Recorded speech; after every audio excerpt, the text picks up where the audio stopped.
Chers compatriotes, bonjour, c'est Titine Jolie, en direct de Kinshasa, capitale de la République démocratique du Congo, notre cher Ebopé, avec 2 345 004 km carrés, avec 9 voisins. Chez nous, nous sommes les fécodistes et nous sommes ici à Kinshasa.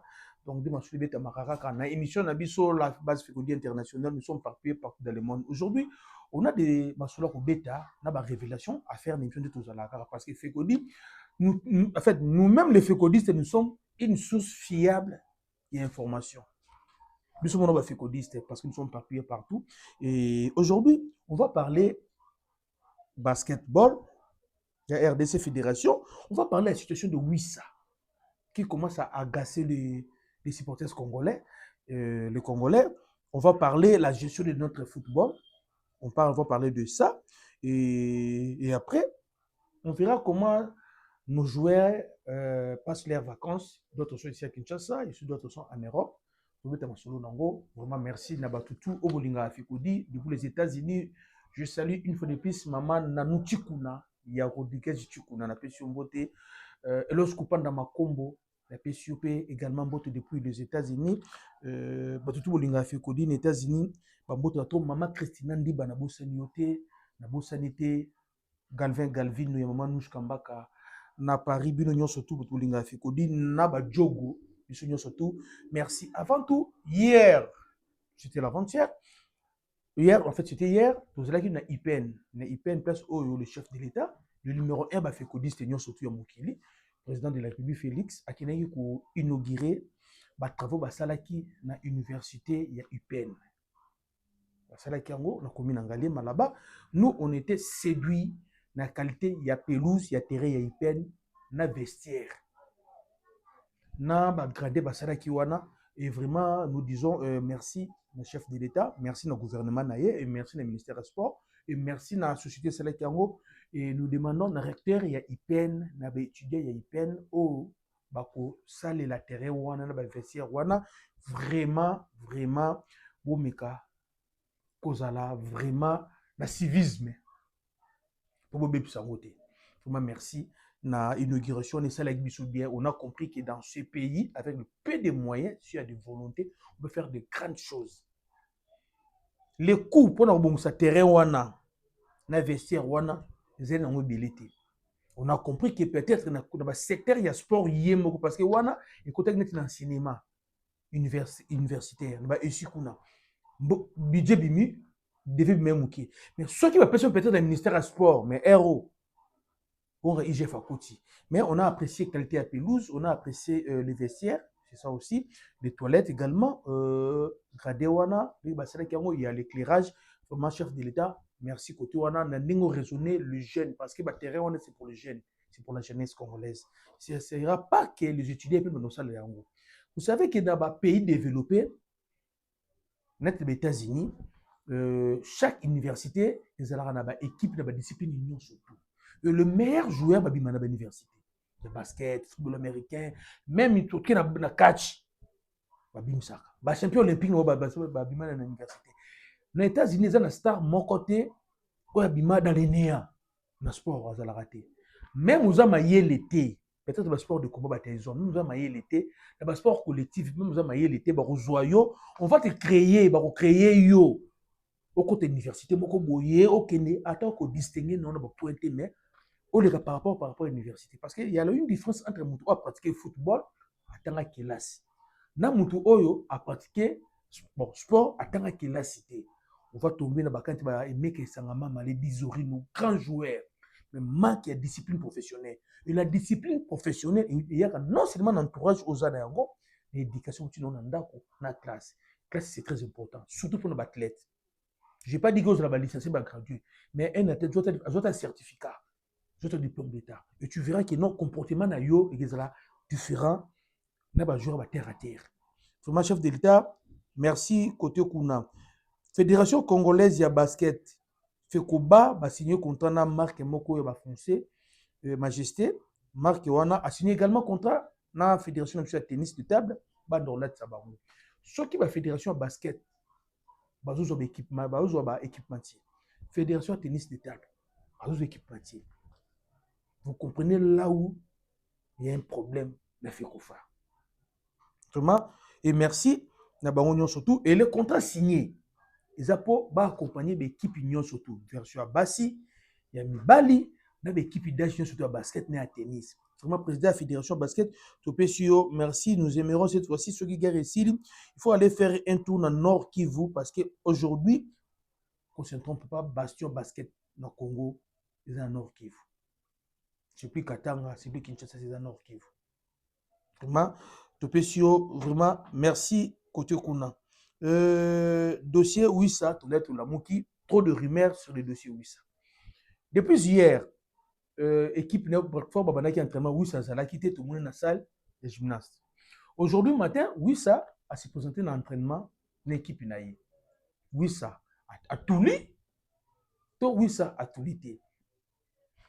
Il faut retenir, avec le football business aujourd'hui, il y a en termes de transfert, il y a le facteur âge. Les facteurs âge. Oyo, et comme qu'on pesait. Donc, pas facteur âge et comme qu'on pesait, makasi. Oui, ça, aujourd'hui, 28, 29 ans, je pense que les calculs doivent être aussi revus dans mon assez. Parce qu'on voulait que Wissa Tekama, il était évalué à 40 millions de livres sterling. Les gens parlaient des héros. Après vérification, on a dit que non, j'ai compris que non, ce n'était pas des euros, mais c'était 40 millions, il y a livres sterling. Livres sterling, il y a les colos, il y a euros. Donc, avec les 40 millions, là, on peut nager à 45 millions d'euros, 50 millions de dollars. Alors, quand on peut payer 800, 45 millions d'euros, 50 millions de dollars, ou 40 millions de livres sterling, on va faire facteur âge. Peut-être qu'il y a moins, ils ont bloqué un peu Wissa. Parce que ça nous fait mal. Tout ce que Wissa fait 7 saisons dans la première ligue. Vous savez qu'il marquait 20 buts dans la première ligue. C'est pas facile. Je pense que le buteur a 28 buts avec 8 penalty. 7 ou 8 penalty. Wissa a 20 buts. Donc, et puis c'est passé. On a cité Wissa dans Tottenham. On a cité Wissa na Tottenham, Toyoki, on a cité Wissa. La Turquie, le matin aujourd'hui. Hier, on parlait de Wissa à Newcastle. Et aujourd'hui, on parle de Wissa à Manchester United. Mais au moment où je vous parle d'entraînement Lelo, on a plutôt Wissa Zalaki. À terre de Varese et SND. Alors, on se pose la question, Wissa a tout lu. To ezali nengenin. Mais d'après certaines discrétions, on a vu Lelo, dans le niveau, il y a plateforme. On dirait côté Tottenham, cela, oui, ça peut être vraiment à solo. Ça peut être à solo. Mais le problème, c'est les montants. L'âge n'a pas montant. Peut-être on peut ça payer des fois, c'est compliqué, les solo, il y a oui, ça. Mais vers la fin, je ne vous garantis pas, oui, ça va tout later. Oui, ça va tout later. Oui, ça a coquillé naïe. Félicitations, bonne chance na Yohan, oui, ça. Côté Kuna, il y a des cas de Wissa et des cas de Chancel Mbemba où ils ont dérangé le peuple congolais. Chancel Mbemba, Paris FC a besoin de Lingite, oh Lance, oh Nini, Bazo Linga, Lingite, Kuna na Rabi, na Asie, Kuna na Asie, na Asie minière, le binobati la qui 1 million par an. Ils ont pu s'en rater et Chancel Mbemba a coupé tabal les wapi. Moi, j'ai fait confiance à Chancel Mbemba parce que je sais qu'il peut encore jouer dans haut niveau pendant 1 ou 2 ans. Si il arrive à trouver un club, s'il n'arrive pas à trouver un club, je ne pense pas que Chancel Mbemba a combattu sur un haut niveau 2 ans. Et heureusement pour lui, cette fois-ci, année blanche naïe, il a qui compensé dans la sélection de l'équipe nationale. Il a participé à un match tout haut le Parabeti et qui est surtout le match amical, le match officiel, et ça lui permettre à se maintenir en forme. Mais cette fois-ci, vu que la concurrence peut comme beaucoup ma casse na poste wana, Chancel Mbemba, je ne pense pas un jour, ça a 2 saisons au BTT aux l'équipe nationale. Attends, tu vois que nous sommes au Kola na Kala, Master Moza na Bali. Au BTT Bali, il faut que là. Ce que vous BTT Bali, ce que vous qui soit Silia Kagi Balo qui. Ouais, mais nous sommes conseillers match à Chabali et Bobeta. Ce que vous bouki à Kangi Balo. Akina Moboni, Master Tikako, tu BTT Yoboka Boani. Tu sais, quand il est passé à Siliki, à Vimbani. Mais bizarrement, maman, ils sont à foutre. On a un balbo bêta. On a un footer. Ce sont des bêta, bon, ils sont bêta, naïe. Ah, même ça, balbo peut c'est tout, peut ça vimbani. Ou un mot soit baloga côté no bois, quand on a beaucoup de bois, tu sais, les plus qui pendant bango landé. Parce que tout bêta kakate, l'autre zobanga, il y a un mois de chancel Mbemba, prions, et Azwa Club. Trop de rumeurs sur le transfert de Chancel Mbemba, en réalité, il n'y a rien de concret. Et je sais que, d'après les informations dans Zanango et Outi, au niveau de la France, il y a des managers, il y a beaucoup de zone locale. Il y a des sollicitations. Mais c'est Chancel Mbemba qui a boya. Chancel Mbemba qui a boya. Deux soit boya par rapport à la monta, deux soit boya par rapport au niveau de la club. Et ce qui fait défaut de Chancel Mbemba, il y a un problème, il y a aussi une année à bêtité. Il n'y a aucun club, il y a haut niveau, à un risque wana à chancer le même parce que on va jouer à la titulaire par rapport à la performance de l'équipe nationale. Mais étant cité ton volume à travail, bien qu'il s'entraînait dans une équipe professionnelle à Marseille, ça sera différent dans Moutou Oyo à un temps de jeu sur terrain. Les muscles, intensité non plus quitter parce qu'il y a des sociétés. Donc pour Chancel Mbemba, on va parler les cas Connor, mais avant tout, je donne une image à Costo Mari, mais on m'a dit concernant Connor Botozo. Je crois comprendre que la FIFA a fini par comprendre que ces gens que nous avons mis en place n'avaient pas réellement les intentions d'organiser des élections. Mais dans l'entretemps, le football pour lequel tout le monde s'est époumoné continue à se détériorer. Au jour d'aujourd'hui, même la boussole a du mal à situer notre football. Même une boussole. Quand vous la mettez aujourd'hui, vous cherchez, on a du mal à situer notre football. C'est la difficulté. Et donc, il était tout à fait idoine pour que la FIFA puisse se ressaisir et que j'apprécie à sa juste valeur cette réaction de la FIFA pour mettre sur pied une nouvelle équipe et que je crois qu'il faudrait soutenir. Il faut leur accorder le bénéfice du doute. Il faudrait leur apporter tout le soutien nécessaire pour que les deux dames plus le monsieur qui sont là puissent organiser effectivement les élections. Distraire ou se disperser dans d'autres considérations qui feront qu'on revienne sur la situation que nous décrions et qui a amené à ce qui se passe actuellement. Et donc, je pense que, pour me résumer, il y a eu des dispositions, des décisions arrêtées par la FIFA que je soutiens. Je soutiens ces décisions. Et je suis d'avis qu'il faudrait soutenir la dame qui préside cette commission, a fait tous les 3 membres. Il faut les soutenir. Je suis d'avis qu'il faut les accompagner pour qu'ils puissent cheminer d'ici décembre, parce que j'ai lu quelque part que c'est jusqu'au 31 décembre. Voilà. Et donc, il faut les accompagner pour qu'une fois pour toutes, ce football redevienne observable.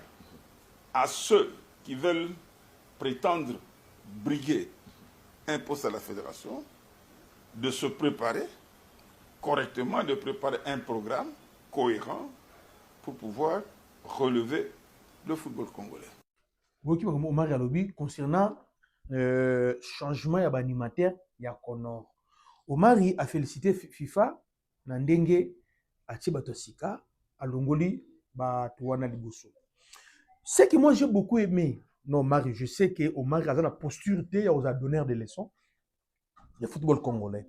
Mais la vérité reste la vérité. Peu importe où est bimi. C'est ça la vérité. Notre football aujourd'hui, on n'arrive pas à situer le football congolais. Même si on joue boussole, de Lukaka, rien. On joue carte géographique à football mondial. Notre football, ils ont navigué dans contre-courant.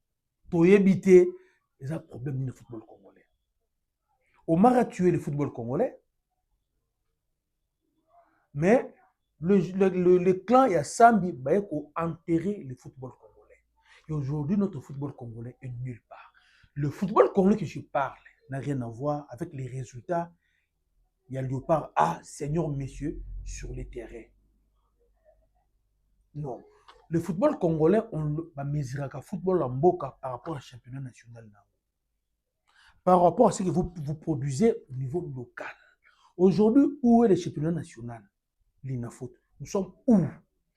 Qu'est-ce que nous produisons comme de joueurs? Je parle de manque, on ne manque pas de talent. Mais c'est que nous produisons comme des joueurs. Et quelle est la gestion quotidienne du football congolais? Nous sommes nulle part. On ne peut pas dire que le football congolais, ça va parce que tu as premier éliminateur en Coupe du Monde, parce que tu as qualifié la Coupe d'Afrique. Non. En réalité, on peut dire que non. C'est ce que nous critiquons dans les Français, non? France a une équipe française et la sélection mondiale. C'est pareil avec nous. Nous, c'est l'équipe nationale des Congolais vivant à l'étranger. Ça, c'est le football des diasporas congolais. Qui sont des Congolais, ils sont des diasporas. C'est le football des diasporas congolais. Et le football des diasporas congolais, là, on ne peut pas s'accrocher dans le moulaï. On doit avoir des bases très solides au niveau local. Les Sénégalais, la diaspora sénégalaise, on va composer l'équipe à Nabango. Mais sur le plan local, ils avaient compris ça. Ils ont travaillé leurs faiblesses. Bazoua Chan, Bazoua Coupe d'Afrique. C'est ça le football sénégalais. Et maintenant, le football congolais, on a tendance à s'accrocher dans le football de la diaspora congolais. La team a des sabres. L'équipe a des sabres est composée de Congolais qui évoluent dans le championnat du Banda Yamboka. On ne peut pas dire que c'est ça le football congolais. Parce que en fait, nos joueurs évolueront du Banda Yamboka. Chacun d'eux est formé selon la philosophie et le football à Bamboka Oyo.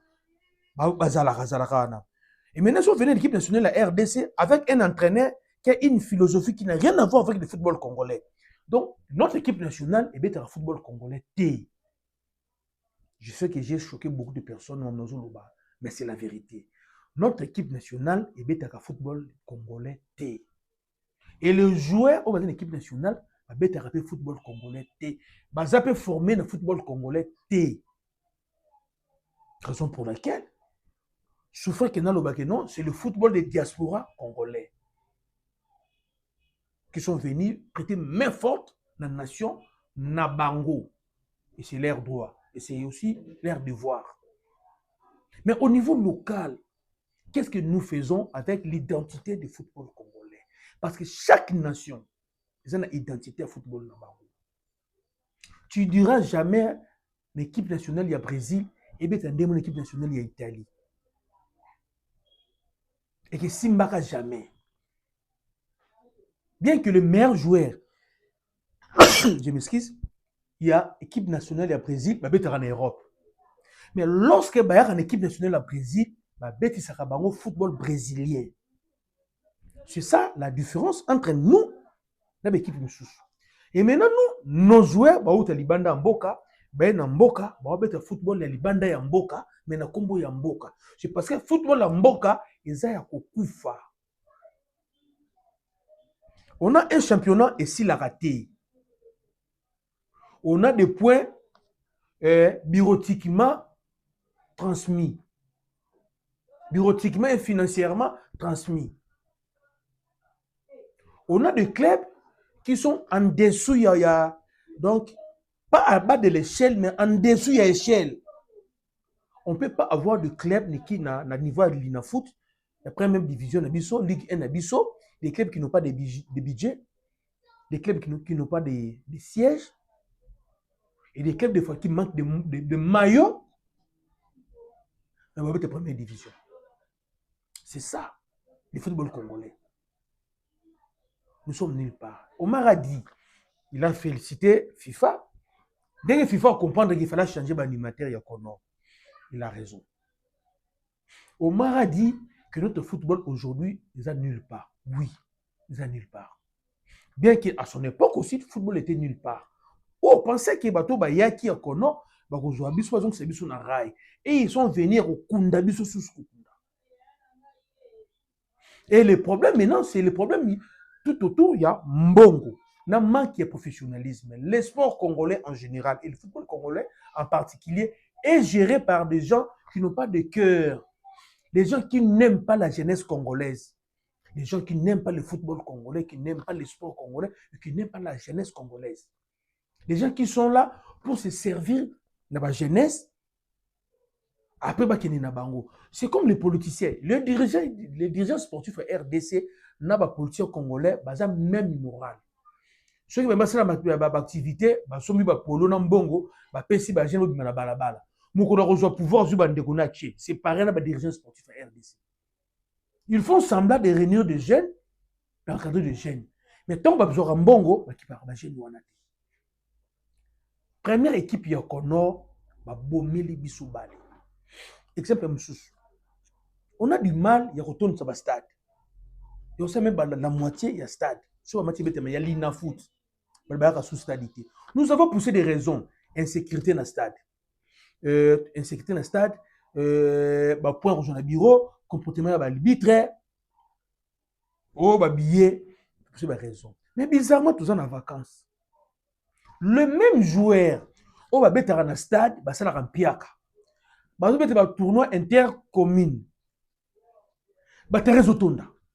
Vous comprenez les nuances. Les mêmes joueurs dans le stade de Martyrs. Bon, ça va piaka. Mais ben dans le quartier, on va mettre un tournoi intercommunal. Bon, ça va. L'émission est à Kouyinda. Il faut que je une image de tournoi. Il faut que je une image de Jouana. Il faut que je une image de Jouana. Partout dans Kinshasa, dans la commune, tout est partout les obétements, plein à craquer. Mais l'émission donc au sol au coloté. Ambiance un stade comme le terrain banda. Et pourtant, ce sont les mêmes joueurs. Si vous avez un stade, vous avez un match officiel, vous avez un match, il y a un quartier, parce qu'on a compris que notre homme manque de talent, on manque l'organisation.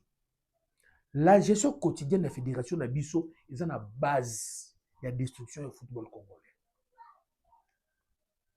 On a raison. Je vais un exemple moins simple. On va jouer Soudan du Sud et Sénégal. Ils ont révélation, on a fait quoi.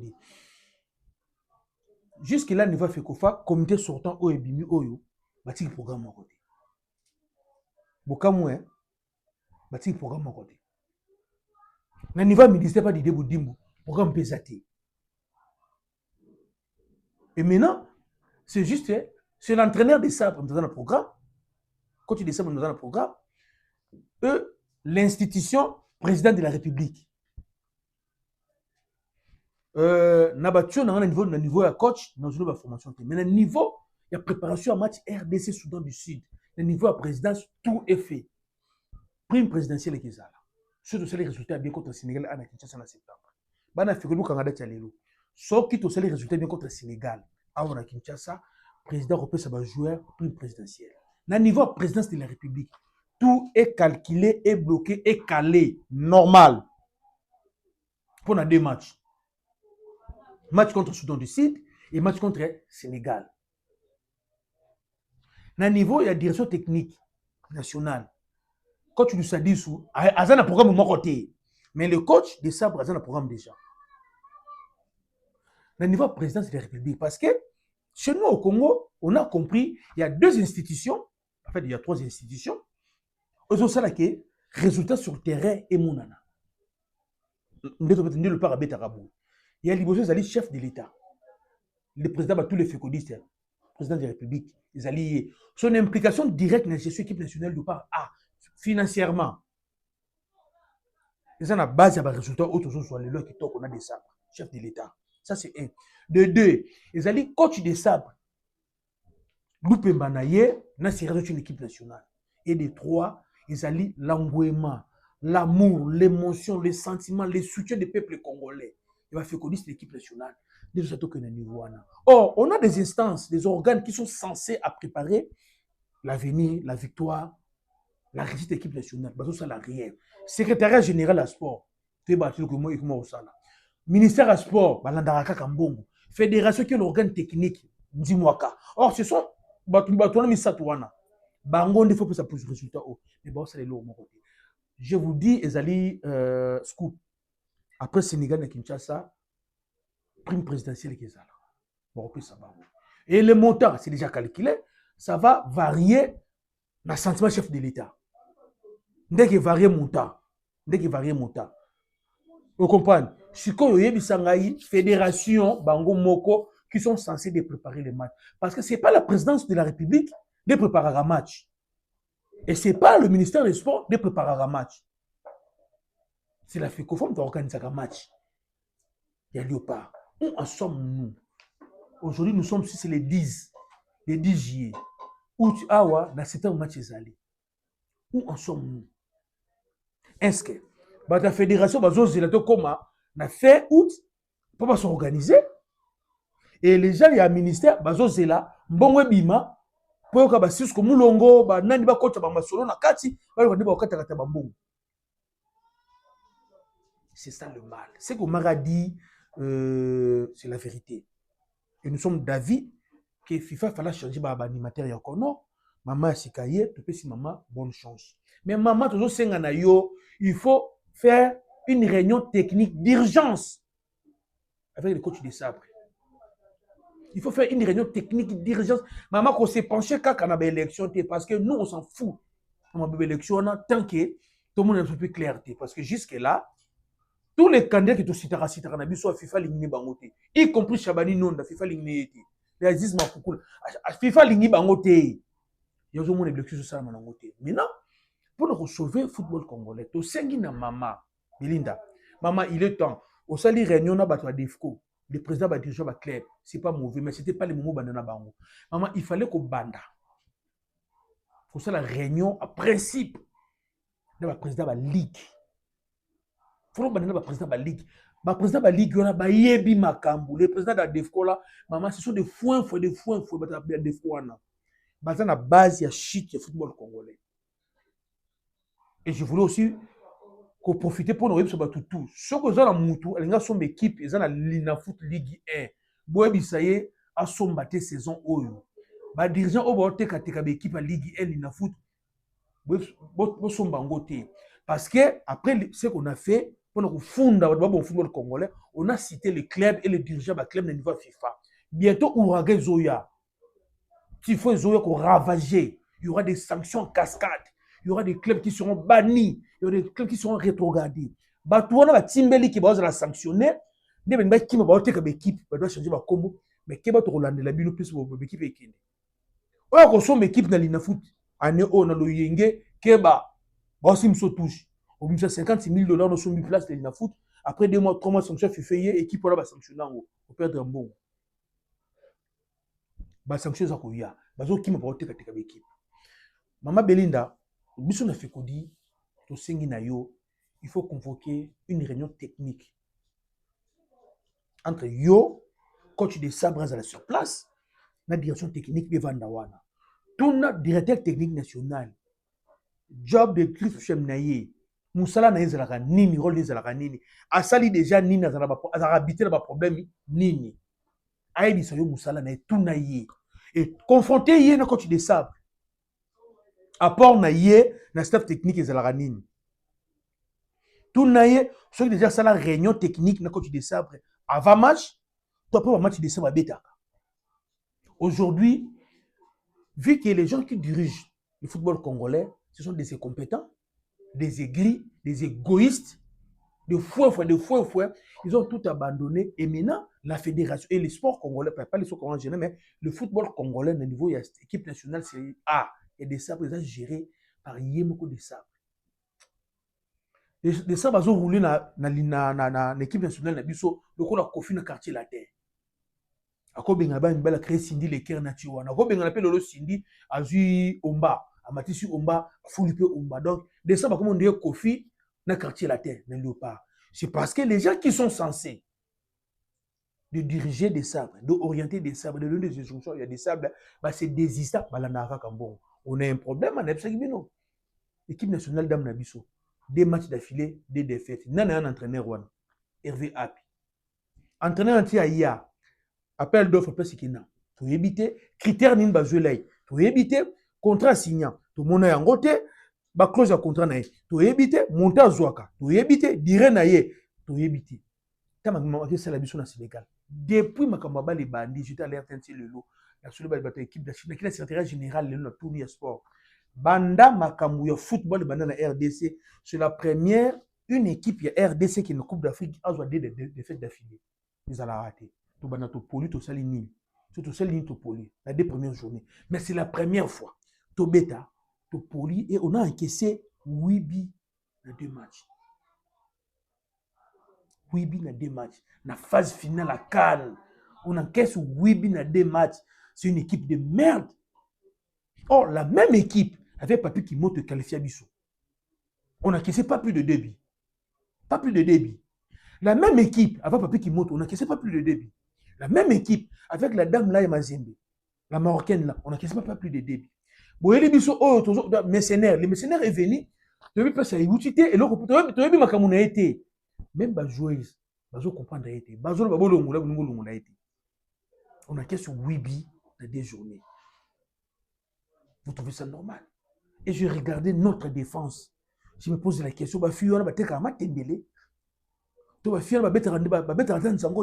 ce sont les mêmes joueuses qui vont qualifier Bissou.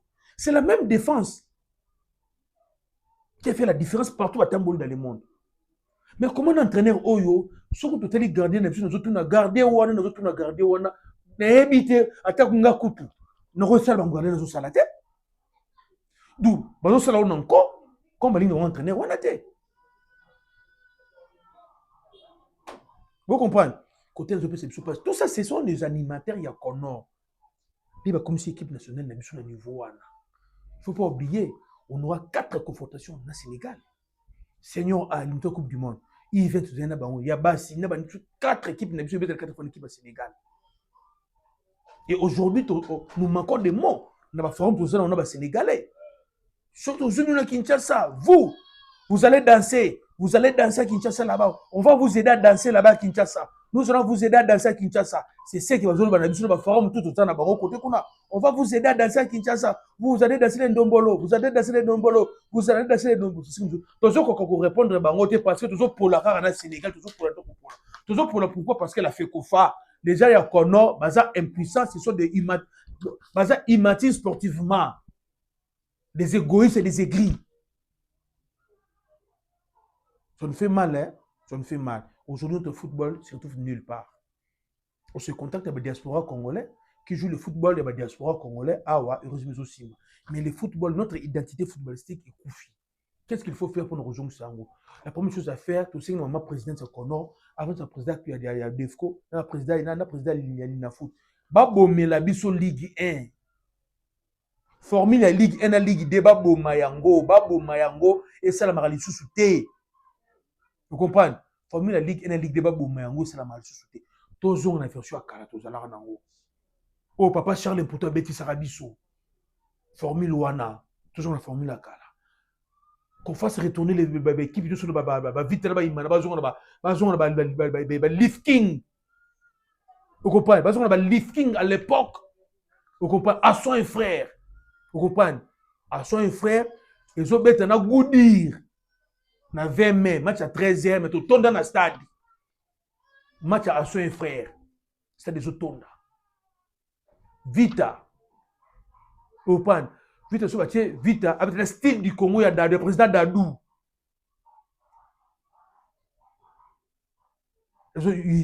DCMP Okinawa. Kouré Katani. Et Pefkin. Vous comprenez? Et à l'époque, lorsqu'on jouait la Coupe d'Afrique, on sentit l'engouement. Papa, achati Kotoko de Koumassi. Et on bête la Kinshasa. Barigo Boy na DCMP.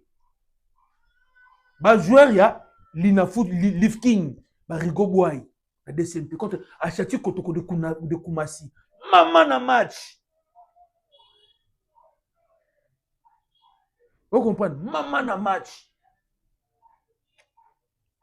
Ah, bato babomeli biso bale.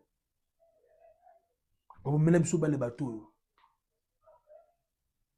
Ba Mouloud contre V Club. As Bantou V Club Coupe d'Isaïe. Coupe ke namboka. Pele monga kanga ballon. O ngoma gol virage zate. Akanga coupe. Vous comprenez? Oh, maman makama ballon maman gol virage zate. Un kananga suna kananga kuna kasei ba yebe de na Kinshasa. Gol virage. Pele monga kanga coupe. Coupe ke Baba Ngombe. Président Bangombe oyo ya DCMP. Imana contre Veti de Matadi. Na 20 mai. Match comme 18h. Veti le imana 1-0 na Matadi, Veti de Matadi. Bata vrai ça noir blanc. Ils ont barbe boy. C'est Inter de Milan. 1-0. Ba ye awa match maintenant tu habité. Temps additionnel mbala liboso. Tout le monde na Kinshasa temps additionnel à 11 minutes. Il m'a contre 20 mètres mon yango. Bien sûr que tu as raté mon le koti. Albi te match le président Bongo m'a fâché. Bongo me boule sous lui a fâché. Pour nous sauver le football local, il faut que boma Ligue 1 na Ligue 2. Il faut que boma yango. Vraiment, merci côté kuna on évolue comme presque na suka il y a émission na biso petit le pardon. Nos joueurs na période de trêve Ruki Bouchir ba beta ki lobby équipe na ye azala équipe capitaine Kabongo Kasonka Bongo azana Kinshasa na préparation Shadak Akolo également azana Kinshasa na vacances na ye comme Kasonka Bongo Tozana Kebano qui vient de rentrer en Europe de Kinshasa Jackson Mouleka j'étais avec lui aujourd'hui le matin dans le stade du 20 mai Jonathan Boling également azana Kinshasa Djouma Chabani azana France Wan Bissaka a repris l'entraînement na West Ham Nathaniel Mboukou na Montpellier vraiment côté na côté na Wan Michel Balukwisha faut kende coach Gradi Michel Balukwisha ouais Michel Balukwisha Gradi Dianga na société na Écosse Mavididi entraîne encore au niveau des États-Unis Bakambo za na ba Congo province natale na ye ya ba parents na ye et Maswaku toujours côté kuna na niveau ya Turquie bonne chance na batutu ya bafikodi total na pesi bino scoop bolingaka oui ça tient l'autre comprendre sur où c'était prime présidentielle pour la match RDC Sénégal ils a acté et qui dépend de notre sentiment chef d'État jour le niveau présidence tout est calé bloqué mais le niveau il en fout tout le niveau il y a FECOFA le niveau il y a direction technique nationale niveau à FECOFA le niveau ministère tout bien de l'autre côté ma bana FECODI ce qu'il faut retenir aujourd'hui il y a un terrain hyper il y a un et comme déjà Kitoko vraiment merci na bango basket que ce soit basket basu équipementier na bango merci une fois de plus Costo Mari à lui et en plus pour nous qui ça Coach Ibenge savait gérer l'équipe nationale. Coach Ibenge savait jouer l'équipe nationale. Coach Ibenge en 2017, il a fait qu'on a développé même après. Coach Ibenge, avant de savoir jouer, pour le savoir moral, à RDC, tous a contacté dans le Brésil, le match amical RDC Brésil. Il a eu joueur coach aussi. Mais ça a quand même joué bien. C'est ça que nous voulons. Papa, nous avons RDC. Moi, Namboka, Boboliko, Buka, Lokuta, réponse à Namboka. Et tant que je vais matin à terre, on a des choses à Mbok. Parce que je te dis, après match Oyo, trouver ta match amical dans le Brésil. Moral. Nous avons une révélation de Gaël Kakuta. Coach Benga, il y a Brésil a contacté RDC. Bataille n'a rentré aux Alagi Nango, à niveau de FIFA. Tout ça, musique. Mais bon, on est Brésil, on va être match amical. C'était juste une façon de haranguer fou, coach Bango moral. Vous comprenez? Mais match il a qui te bête au gagnaki. Série wana et Simba rapide na coach Beki. C'est ça. Et c'est que nous voulons, bah président de la fédération, il faut même ramener beaucoup de joueurs pour le relaxer bon moral. Vous comprenez? Bah toi kono bah tikali ko booster moral à joueur té. Parce que ko booster bango té. Nous voulons cette fois-ci ko booster moral à joueur. Faut ko booster moral à joueur. Na ba discours na ba façon yon surtout. Il faut ko booster bango. Vraiment merci na bana fiko du bola ningai partout vous allez merci bye.